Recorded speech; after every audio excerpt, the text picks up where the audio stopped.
की घर घर तक शिक्षा का दीप जलाएंगे, गांव की अंतिम झोपड़ी तक हर सुविधा। Hello students, good morning. Welcome to the new chapter of class 11th straight line.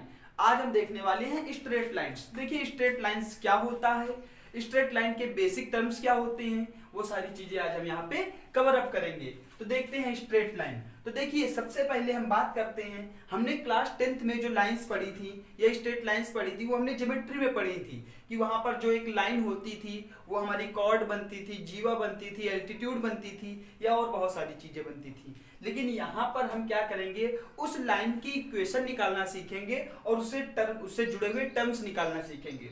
Overall हम कह सकते हैं कि क्लास 10th में जो हमने स्ट्रेट लाइन पढ़ी या जो लाइंस के बारे में पढ़ा या अभी तक हमने जो लाइंस के बारे में पढ़ा था वो केवल ज्योमेट्री में पढ़ा था। लेकिन आज हम पढ़ने वाले हैं कोऑर्डिनेट ज्योमेट्री में। लाइन को हम कहां पर लेकर के आएंगे, कोऑर्डिनेट ज्योमेट्री में लेकर के आएंगे। तो सबसे पहले तो हम समझ लेते हैं स्ट्रेट लाइन, सरल रेखा।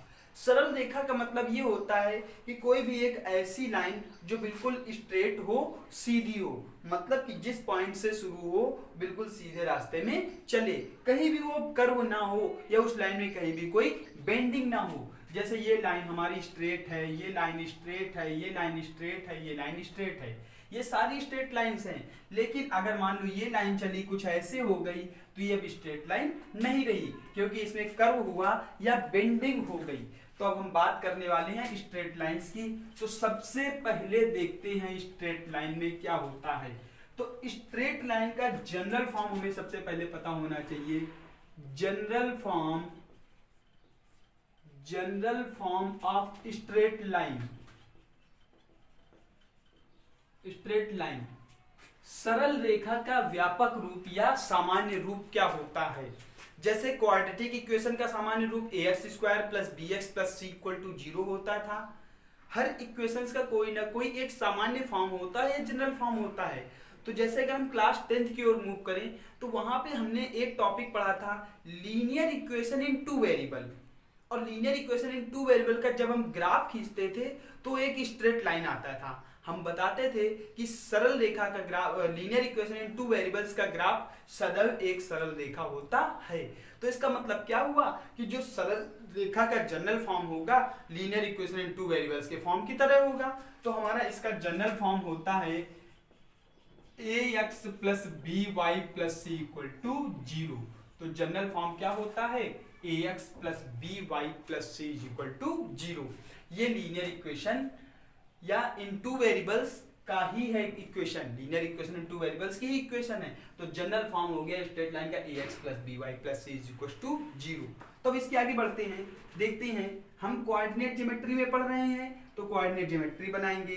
तो देखिए इसे x कह सकते हैं, ये x डैश हो गया, ये y है, ये क्या हो गया y डैश। क्लियर। अब हमने मान लिया कि इस कोऑर्डिनेट प्लेन पर कोई एक लाइन खींची गई है, ये लाइन L है मान लिया, इसकी इक्वेशन मान लिया ax + by + c = 0। हमने मान लिया इसकी इक्वेशन ax + by + c = क्या है, 0 है। अब देखिए ये लाइन जब कोऑर्डिनेट एक्सिस में पास कर रही है या एक्स एक्सिस को कट कर रही है तो वो एक्स एक्सिस के साथ एंगल बनाएगी, एक्स एक्सिस के साथ कोई ना कोई एंगल बनाएगी। तो ये लाइन एक्स एक्सिस के साथ जो भी एंगल बनाती है, एक्स एक्सिस के साथ जो भी एंगल बनाती है उसे हम थीटा कहते हैं। उसे हम किससे डिनोट करते हैं, थीटा से। और एक्चुअल में ये लाइन अगर एक्स एक्सिस के साथ कुछ एंगल बना रही है तो मतलब ये एक्स एक्सिस के साथ इसका झुकाव है, ये झुकी हुई है, बेंड हुई है। तो देखिए किसी रेखा का एक्स अक्ष के साथ झुकाव उस रेखा की प्रवणता कहलाती है। क्या कहलाती है, प्रवणता कहलाती है। The bending of a line towards the x axis is called slope या प्रवणता। तो देखिए ध्यान से, ये एंगल क्या है हमारा, थीटा है। अब थीटा से हमें सबसे पहला टर्म इंट्रोड्यूस करना है प्रवणता। तो हमने मान लिया ये लाइन हमारी है, ये ओरिजिन है, ये ए है, ये बी है। ये लाइन एक्स एक्सिस को ए पे कट कर रही है, वाई एक्सिस को बी पे कट कर रही है। और हमने मान लिया कि यहाँ पर एक्स डिस्टेंस ट्रेवल कर रहा है, यहाँ पर वाई डिस्टेंस कवर किया है इसने। तो ये एंगल tan थीटा या एंगल थीटा अभी हम बात करें तो देखिए थीटा की वैल्यू हमारी क्या हो जाएगी अगर हम निकालना चाहते हैं। तो देखिए थीटा की वैल्यू तो हम निकाल नहीं सकते हैं, किसी न किसी ट्रिग्नोमेट्रिक रेशियो की हेल्प से थीटा की वैल्यू निकलेगी, डायरेक्ट थीटा की वैल्यू हम नहीं निकाल पाएंगे। तो देखिए इस थीटा के लिए y क्या है, परपेंडिकुलर, x क्या है, बेस। यही दोनों वैल्यू तो हमें पता है कि ये लाइन x पे कितनी डिस्टेंस ट्रेवल करेगी, ये लाइन y पे कितनी डिस्टेंस ट्रेवल करेगी। तो जब इन दोनों की वैल्यू पता है तो इन दोनों के लिए थीटा, परपेंडिकुलर और बेस की जरूरत पड़ रही है। तो परपेंडिकुलर और बेस किस ट्रिग्नोमेट्रिक रेशियो में आता है, tan में आता है। तो हम लिख सकते हैं in triangle AOB tan theta is equal to y upon x. तो देखिए ट्राइंगल AOB में ये जो tan थीटा आया है ये y अपॉन एक्स आया है। अब यहां से आप थीटा कैलकुलेट कर सकते हो, tan इनवर्स, और we can write theta is equal to tan inverse y upon x. Theta हमारा क्या हो जाएगा, tan inverse y upon x हो जाएगा। तो ये हमारे tan थीटा की वैल्यू आ गई। अब एक चीज और समझते हैं, ये tan थीटा है क्या। इस tan थीटा की वैल्यू तो हमें पता चल गई, लेकिन इसका एक स्पेशल नेम दिया जाता है। tan थीटा का एक स्पेशल नाम होता है जिसे हम लोग बोलते हैं स्लोप। क्या बोलते हैं, स्लोप और ग्रेडियंट। क्या बोलते हैं, स्लोप और ग्रेडियंट। इसको हिंदी में बोलते हैं प्रवणता। क्या कहते हैं, प्रवणता। तो स्लोप और ग्रेडियंट और प्रवणता, तो ये हमारा हो गया। तो स्लोप हमारा हो गया। तो देखिए डिफाइन अगर हम करना चाहें स्लोप को, तो the tangent of the angle made by any line with the x-axis is called slope. It is denoted by small m. किसी भी रेखा द्वारा x अक्ष के साथ बनाए गए कोण को की स्पर्शज्या को, x अक्ष के साथ बनाए गए कोण की स्पर्शज्या को, टेंजेंट को, टेंजेंट का मतलब उस एंगल के साथ tan जोड़ लिया गया, को हम लोग क्या बोलते हैं, स्लोप कहते हैं या ग्रेडियंट कहते हैं और प्रवणता कहते हैं। इसे किससे डिनोट करते हैं, स्मॉल m से। तो देखिए small m is equal to क्या आ गया, tan थीटा आ गया। Small m is equal to क्या आ गया, tan थीटा, क्योंकि ये लाइन जो है x एक्सिस के साथ थीटा एंगल बना रही है और इस थीटा की टेंजेंट मतलब tan थीटा हमारी क्या कहलाएगी, स्लोप कहलाएगी। तो m इक्वल टू क्या हो गया, tan थीटा। बात क्लियर हो गई, इतना क्लियर है। अब अगर हमसे बोला जाए कि कोई लाइन है वो x एक्सिस में जितनी डिस्टेंस ट्रेवल कर रही है, y एक्सिस में जितनी डिस्टेंस ट्रेवल कर रही है, उसकी हेल्प से m निकालो, तो हम क्या बता देंगे, tan थीटा की वैल्यू y अपॉन x होती है। तो m इक्वल टू क्या हो जाएगा, y upon x। m equal to y upon x मतलब किसी एक पॉइंट से पास करने वाली लाइन की स्लोप जो होती है वो y अपॉन x होती है। क्या होती है, y अपॉन x। तो इसको मैं एक एग्जाम्पल के तौर पे बताता हूं। तो आई थिंक ये सारी चीजें आपको समझ में आ गई होंगी। अब आगे बढ़ते हैं, लिखते हैं क्या, slope of a line passing through one point, slope of a line passing through one point. तो देखिए slope of a line, slope of a line passing through one point. मान लेते हैं कोई पॉइंट x y दिया गया है, उससे वो लाइन पास कर रही है। तो m इज इक्वल टू होता है y upon x। m is equal to क्या होता है, m is equal to tan theta is equal to y upon x। ये हमारा होता है slope, m equal to tan theta is equal to y upon x। अब दूसरा क्या होता है formula, slope of a line passing through 2 points। अब हमारे पास एक पॉइंट की जगह क्या दिया जाए, 2 पॉइंट्स दिए जाए x1, y1 and x2, y2। जब 2 पॉइंट दिए जाएंगे तो स्लोप हो जाएगी y2 minus y1 upon x2 minus x1, और ये tan थीटा के इक्वल तो रहेगा ही रहेगा। m is equal to tan theta is equal to y2 minus y1 upon x2 minus x1। ये है slope of a line passing through 2 points. ये 2 पॉइंट से पास करने वाली लाइन की स्लोप है, ये 1 पॉइंट से पास करने वाली लाइन की स्लोप है।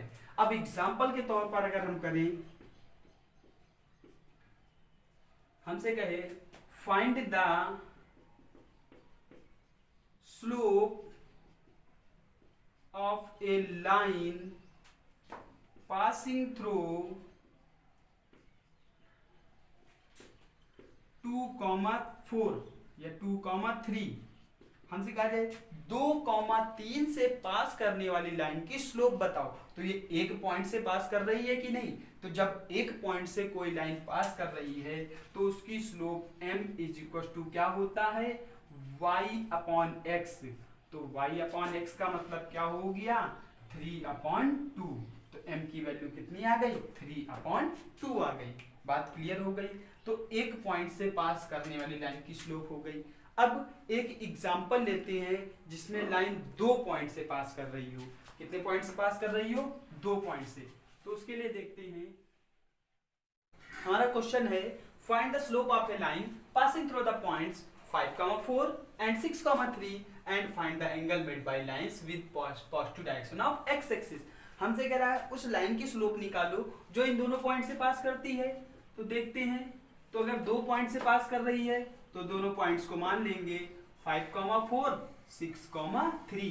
ये हो गया x1 y1, ये हो गया x2 y2, x1 y1 x2 y2। तो देखिए m इक्वल टू क्या हो जाएगा, y2 minus y1 upon x2 minus x1, क्योंकि 2 पॉइंट से पास करने वाली लाइन की स्लोप का फार्मूला तो यही होता है। तो m is equal to y2 minus y1 मतलब 3 minus 4 upon x2 minus x1 6 minus 5। तो जो m आ गया हमारा आ गया -1। m कितना आ गया, -1। तो देखिए स्लोप कितनी आ गई, -1 आ गई, क्योंकि 3 में 4 जाएगा -1, 6 में 5 जाएगा 1, -1 डिवाइडेड बाय 1 मींस -1। तो ये हमारी स्लोप आ गई -1। अब आगे देखिए, also find the angle made by line.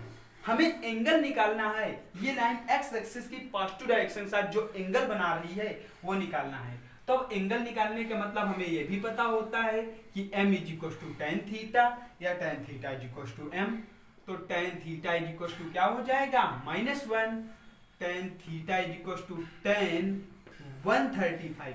-1 को हम क्या लिख सकते हैं, tan 135। कैसे, tan 90 प्लस 45 करेंगे तो हमारा क्या हो जाएगा, cot 45 लेकिन माइनस का, और cot 45 की वैल्यू -1 होती है। तो थीटा की वैल्यू हमारी आ गई 135।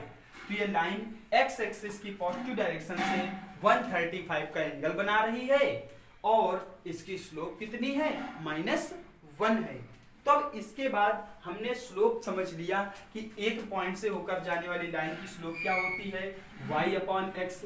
2 पॉइंट से होकर जाने वाली लाइन की स्लोप क्या होती है, y2 minus y1 upon x2 minus x1। अब हमें देखना है अगर कोई लाइन दी जाए तब उससे स्लोप निकालना। जैसे कह दिया जाए find the slope of a line, हमसे कह दिया लाइन की स्लोप निकालो और लाइन लिख दी गई 3x plus 4y plus 5 is equal to 0। अब देखिए यहाँ पे इक्वेशन दी गई है, अब इसकी स्लोप निकालनी है। तो स्लोप ऑफ ए लाइन क्या हो जाती है, तो देखिए slope of a line ax plus by plus c is equal to 0। Line से स्लोप देखिए हम कैसे निकालते हैं, m इक्वल टू लिखते हैं minus coefficient of x upon coefficient of of y. m equal to क्या होता है, minus coefficient of x upon coefficient of y। तो हम इसको ऐसे भी लिख सकते हैं m equal to minus a upon b. ये कब है, जब हमारे पास इक्वेशन दी जाए तो स्लोप निकालना होगा। तो m equal to minus a upon B.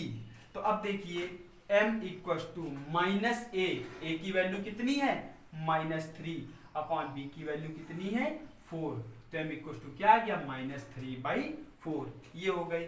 और अगर एग्जांपल नंबर हम 4 की बात करें तो सिंपल सा आ जाए, find the slope of a line which makes 60 degree angle with positive direction of x axis.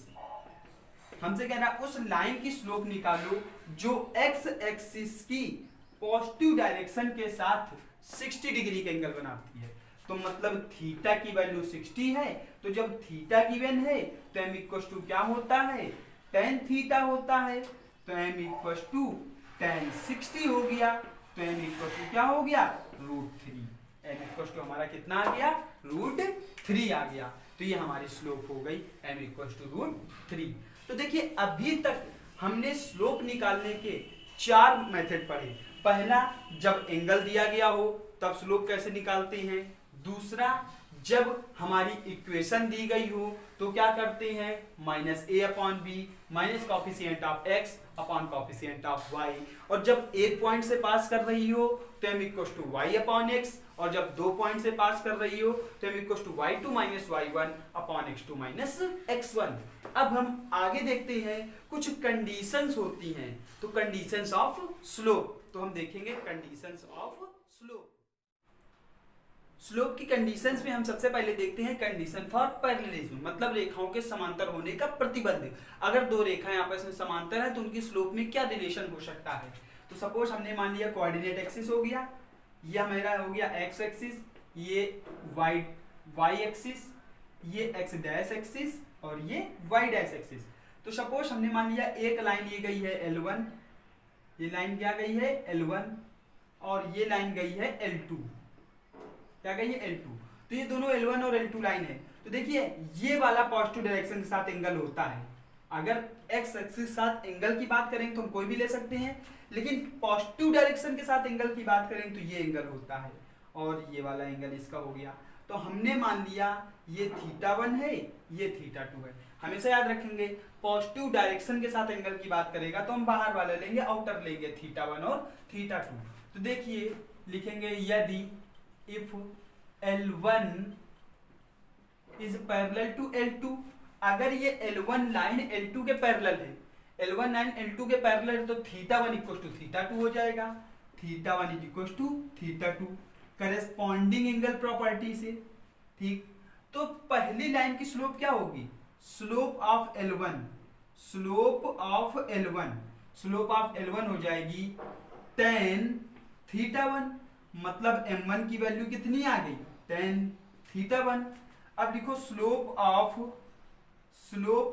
L2, slope of L2 क्या हो जाएगा, tan θ2, मतलब m2 की वैल्यू क्या आ गई, tan θ2। अब देखिए θ1 और θ2 आ गया, तो अगर लाइनें पैरेलल हैं तो θ1 बराबर θ2, तो लिखेंगे if θ1 is equal to θ2, θ1 is equal to अगर θ2 है तो हमारा क्या हो गया, tan θ1 is equal to tan θ2 हो जाएगा। और tan θ1 क्या है, m1, और tan θ2 क्या है, m2। तो m1 बराबर क्या आ गया, m2। मतलब क्या हुआ, अगर कोई 2 रेखाएं समांतर हैं तो उनकी प्रवणताएं आपस में बराबर होती हैं, समांतर रेखाओं की प्रवणताएं बराबर होती हैं। Slope of 2 parallel lines are equal, और हम केवल 2 पैरेलल लाइंस की बात नहीं कर रहे हैं, चाहे जितनी लाइनें पैरेलल होंगी तो उनकी स्लोप क्या होगी, इक्वल होगी। तो ये बात हमारी हो गई कंडीशन फॉर पैरेललिज्म की। अब इसी में एक चीज और देखते हैं, क्या देखते हैं, ध्यान से देखिए। इसी पैरेलल कंडीशन में ही हमने ये तो देख लिया कि अगर कोई लाइन पैरेलल हैं आपस में तो उनकी स्लोप क्या होंगी, बराबर होंगी। इसके बाद मान लिया कि हमसे बोला जाए slope of a line parallel to x axis. हमसे कहा जाए अगर कोई रेखा एक्स एक्सिस के समांतर है तो उसकी स्लोप बताओ क्या होगी, पैरेलल टू। भाई पैरेलल की बात हो रही तो हम ये भी कंडीशन यही देख लेते हैं, slope of a line parallel to x axis के समांतर रेखा की स्लोप क्या होगी। तो देखते हैं, जैसे ये हमारा कोऑर्डिनेट एक्सिस का एक्स एक्सिस, ये वाई एक्सिस, ये एक्स डैश एक्सिस, ये वाई डैश एक्सिस। अब देखिए अगर कोई लाइन एक्स एक्सिस के पैरेलल है तो ये मान लिया इस तरीके से जा सकती है L1, या इस तरीके से जा सकती है L2, या इस तरीके से जा सकती है L3, और भी लाइनें जा सकती हैं। ये सारी रेखाएं अगर एक्स एक्सिस के पैरेलल हैं तो इन सबकी स्लोप इक्वल होगी क्योंकि सारी आपस में पैरेलल है। और वो होगी कितनी, तो ध्यान से देखिए, अगर ये लाइनें एक्स एक्सिस के पैरेलल हैं तो एक्स एक्सिस की डायरेक्शन से कितने डिग्री के एंगल बनाएंगी, 0 डिग्री का। तो थीटा की वैल्यू क्या हो गई, 0। तो m बराबर क्या होता है, tan थीटा। तो m बराबर क्या हो गया, tan 0। तो m बराबर कितना आ गया, 0। तो मतलब क्या हुआ, x अक्ष के समांतर रेखा की प्रवणता क्या होती है, 0 होती है। x एक्सिस के समांतर रेखा की प्रवणता कितनी होती है, 0। अब हम देखते हैं y एक्सिस के समांतर रेखा की प्रवणता क्या होगी। तो ये तो हमारी हो गई पैरेलल टू x एक्सिस। अब बात करें पैरेलल टू y एक्सिस। तो देखिए y एक्सिस के अगर पैरेलल लाइन कोई जा रही है तो ये देखिए ये हमारा x हो गया, ये y हो गया, ये x डैश हो गया, ये y डैश हो गया। अब लाइन अगर y एक्सिस के पैरेलल है तो कुछ इस तरीके की लाइन होगी, ये होगी, इस तरीके से इनफाइनाइट लाइनें हो सकती हैं।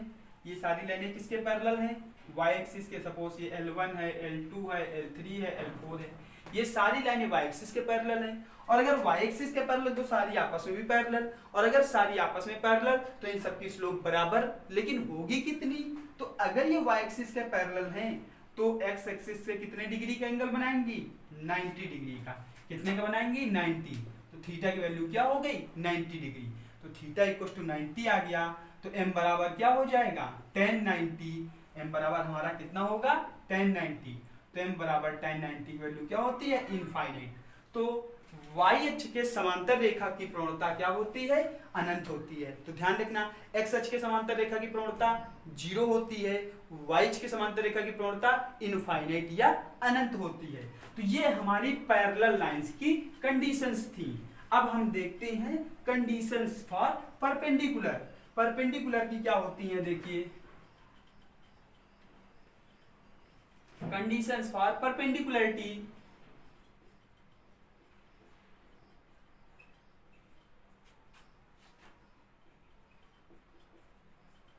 कंडीशंस फॉर परपेंडिकुलरिटी, परपेंडिकुलर होने के लिए कंडीशन क्या होगी।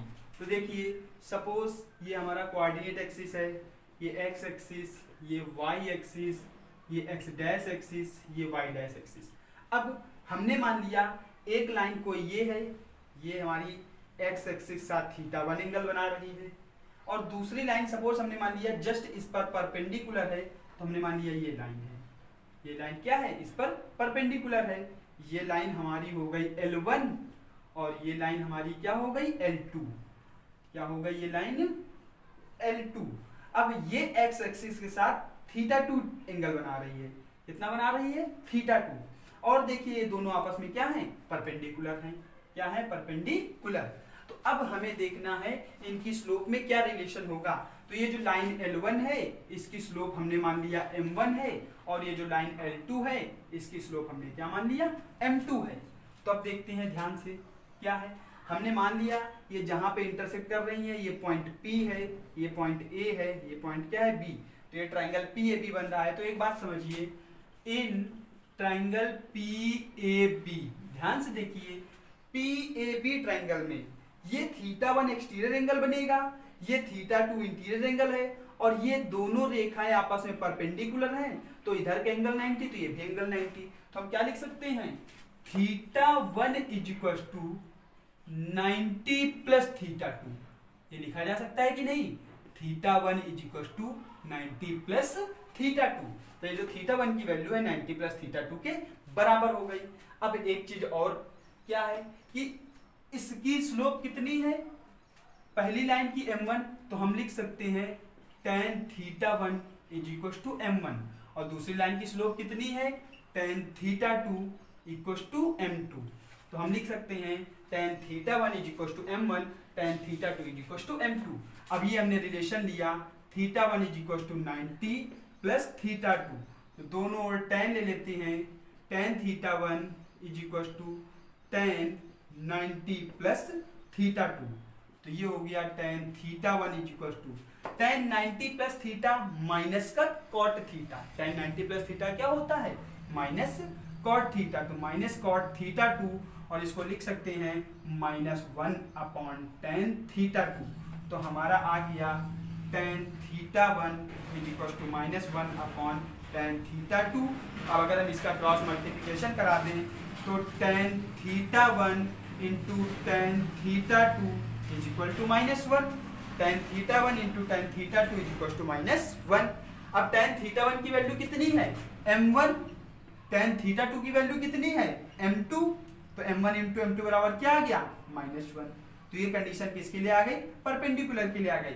मतलब अगर कोई दो लाइंस आपस में परपेंडिकुलर हैं तो उनकी प्रवणताओं का गुणनफल -1 होता है। क्या होता है, -1। अगर कोई टू लाइंस आपस में परपेंडिकुलर हैं, if two lines are perpendicular to each other then slope of their product of their slopes is -1। तो ये हमारा हो गया कंडीशन ऑफ परपेंडिकुलर। इससे क्वेश्चन भी हमारा बन सकता है, कैसे बनता है देखते हैं। तो इससे क्वेश्चन हमारा किस तरीके से बनता है, हमसे कहा जाए if L1 and L2 are two perpendicular lines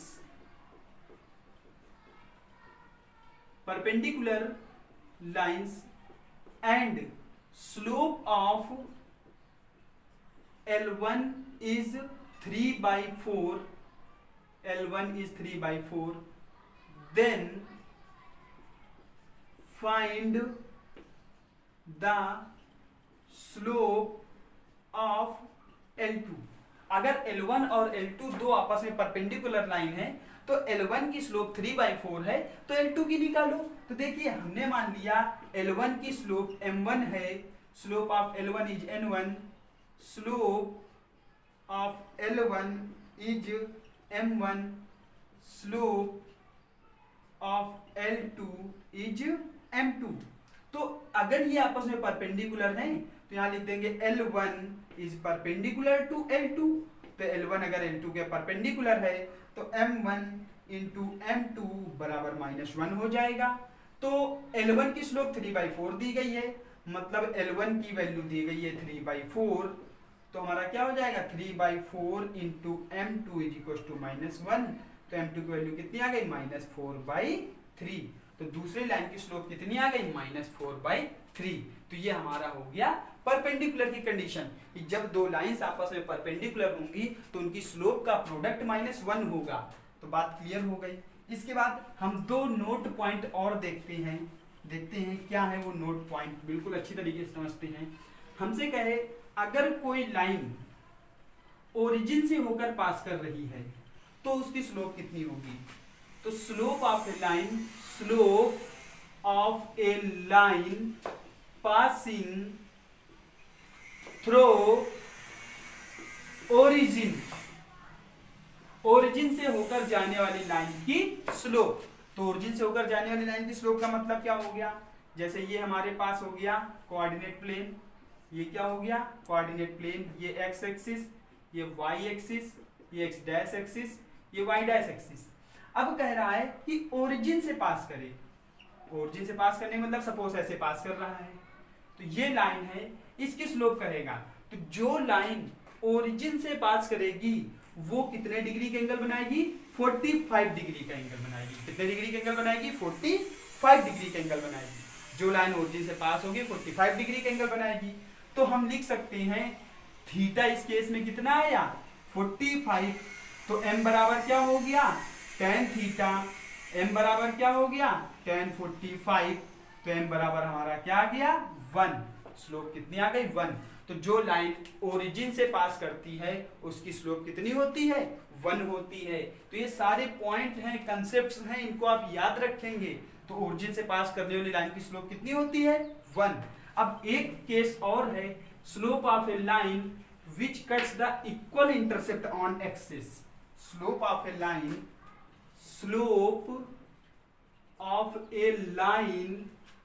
which cuts the equal intercept. Equal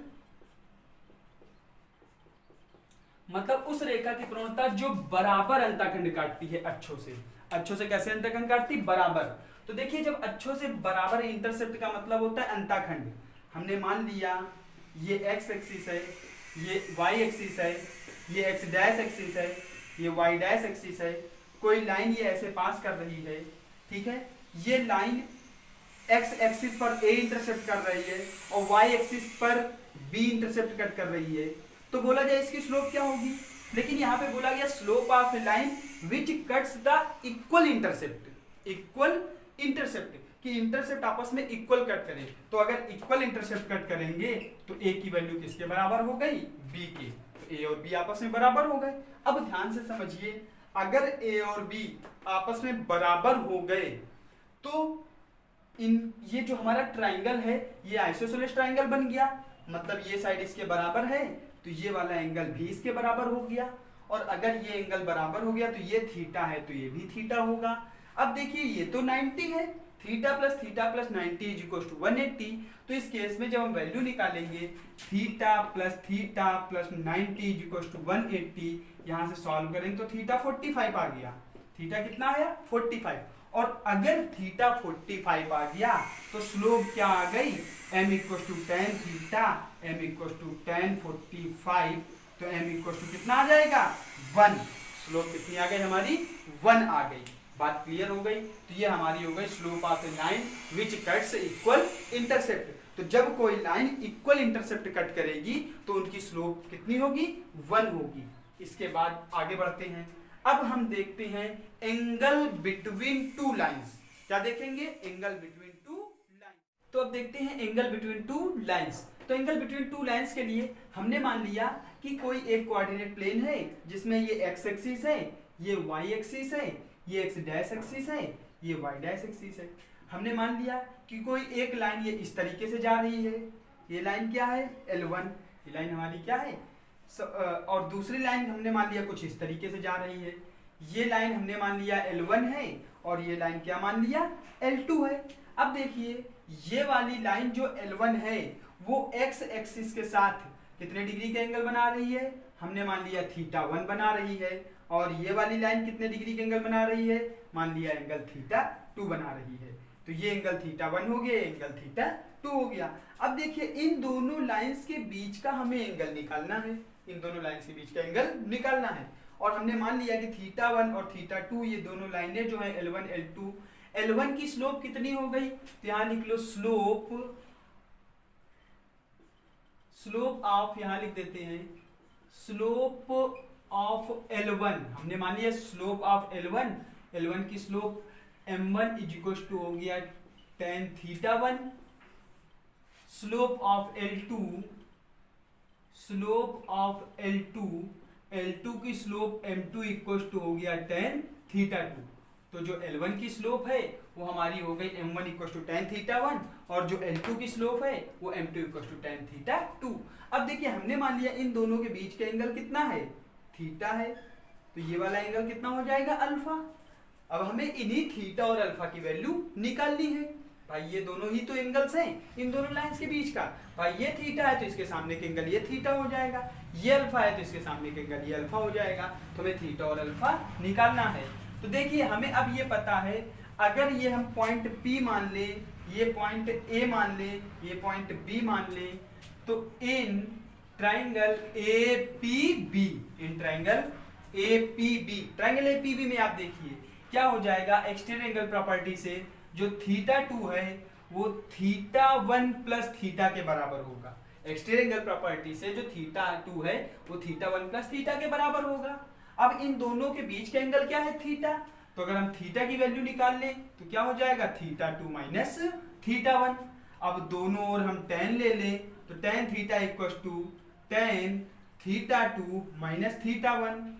तो tan theta equal to tan a minus b लगा दें, tan a तो tan theta 2 minus tan b tan theta 1 upon 1 plus tan theta 2 tan theta 1। तो tan theta is equal to tan theta 2 की value कितनी है, m2, तो m2 minus m1 upon 1 plus m2 m1।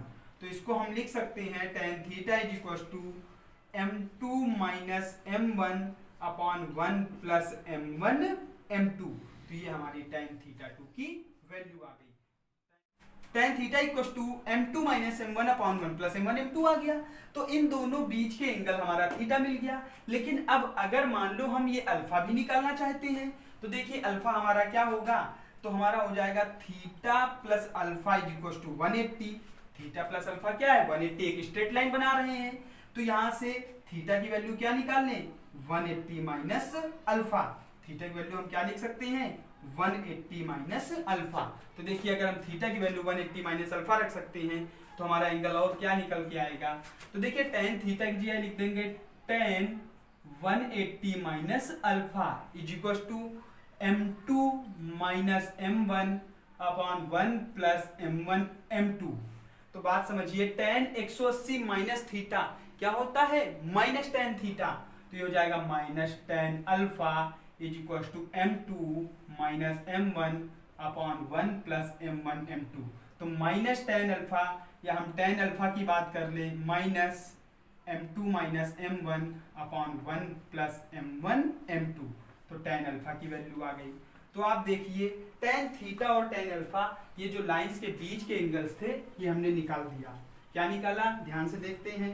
हमने पहला निकाला था tan theta is equal to m2 minus m1 upon 1 plus m1 m2। तो अगर हम इससे माइनस कॉमन कर लें तो tan theta is equal to हम क्या लिख सकते हैं, minus m1 minus m2 upon 1 plus m1 m2। तो tan थीटा की वैल्यू ये आ गई minus m1 minus m2 upon 1 plus m1 m2। और यहां से देखिए tan अल्फा की वैल्यू क्या है, minus m2 minus m1 upon 1 plus, अगर हम यहाँ माइनस का अंदर मल्टीप्लाई करा दें तो tan अल्फा की वैल्यू क्या आएगी, m1 minus m2 upon 1 plus m1 m2। तो ये एंगल आ गया। तो इसका मतलब क्या हुआ, समझिए ध्यान से कि एक बार tan थीटा जो आया है हमारा निगेटिव आया है, एक बार tan अल्फा की वैल्यू उसी तरह पॉजिटिव आई है। मतलब क्या हुआ, दो लाइंस के बीच के एंगल पॉजिटिव भी आएगा निगेटिव भी आएगा। तो अगर पॉजिटिव निगेटिव आएगा तो हम क्या लिख सकते हैं, angle between two lines tan theta is equal two plus minus m1 minus m2 upon 1 plus m1 m2। तो ये हमारा हो गया एंगल बिटवीन टू लाइंस।